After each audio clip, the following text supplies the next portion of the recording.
Yes, ఇప్పటి వరకు నేను ఒక్కదాన్నే గ్లామర్ కొడుతున్నాను స్టేజ్ మీద. ఇప్పుడు నువ్వు కూడా వచ్చావు, ఇక్కడ నిలబడితే నువ్వు కనపడకపోవచ్చు. ఇట్రా. ఓకే. నమస్తే అందరికీ, నా పేరు చైత్ర. నేను ముందుగా మా డైరెక్టర్ సార్కి థ్యాంక్స్ చెప్పాలి, ఎందుకంటే నాకు చాలా కష్టమైన ఇంకా ఛాలెంజింగ్ రోల్ ఇచ్చినందుకు.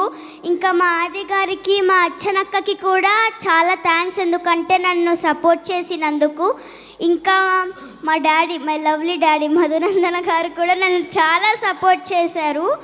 లవ్లీ డాడీ ఎక్కడమ్మా? లవ్లీ డాడీ రాలేదు ఇంకా. ఓకే,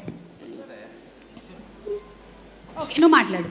సో చాలా కష్టపడి చేసాము, చాలా బాగుంటుంది, అందరూ వాచ్ చేయాలి. అసలు చాలా కష్టపడి కూడా తీసామన్నమాట. So thank you everyone. బా, ఎంత బాగా మాట్లాడావు తల్లి. నీకు ఫ్యూచర్లో యాంకర్ అయ్యే లక్షణాలు ఉన్నాయమ్మా. అప్పుడు కూడా నేను